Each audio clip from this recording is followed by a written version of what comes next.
Hi, Bernadette McClelland, CEO of Three Red Folders. We are a sales and sales leadership consultancy based here in Melbourne, Australia. And we believe that sales professionals need to become a little bit more like sales psychologists. And here's why.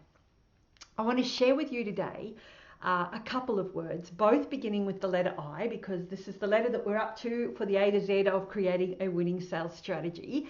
And those two words are innovation and iteration. So when we think today that we're kind of at like a fork in the road, where our buyers, they want somebody to front up to their accounts with a little bit of insight. They want somebody that can bring some fresh ideas to the table. And that does not mean that you front up with coffees and donuts. You know, that's really just a very expensive courier. So we need to get clear on a couple of things that we need to do, because we are business owners. Even if you've got a territory, a patch, or a set of accounts, you are your own mini business. You have a cost center and you have a profit center. And so you need to go to market just like a business would, just like Steve Jobs did. So let's take Steve Jobs. Started off selling computers, ended up selling music in your pocket. There were continual innovations and continual iterations of his product and his thinking and himself. You think of Kodak, a company I worked for, they did not iterate enough. They did not innovate enough. And instead of selling memories, they continued to sell little yellow boxes, which saw the demise of them. We are no different. We are businesses, and we need to continue to iterate and innovate ourselves, not just our product and service. So if we think for a minute, let's think of somebody else, Madonna. I mean, she started off as the material girl, the disco diva, dominatrix extraordinaire. She's played leading roles in movies. She's been on Broadway. She's a children's author, and she's in sales.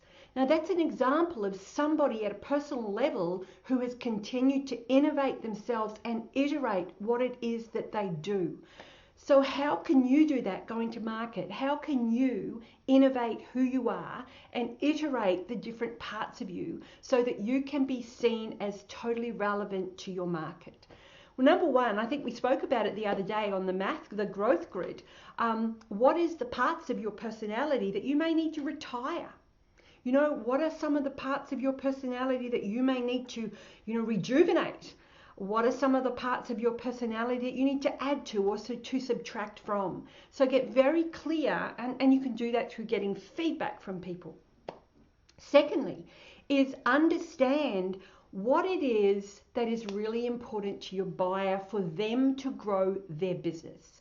And thirdly, it's to get curious enough to find out, your buyer is in business to build their business, grow profits, create revenue, all of those wonderful things that give us choices. But they do that by helping their client grow.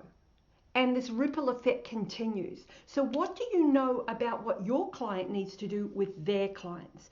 And then realize that your product or your service is really a vehicle for everybody to grow their own business and to contribute.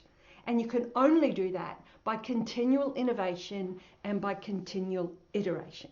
So on that note, I want you to share your thoughts about those two words with me in the comments below.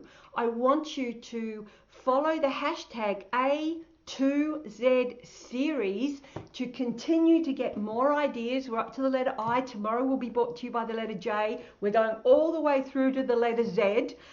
So please follow that and have an absolutely wonderful day, and do something today to innovate who you are and iterate what you do.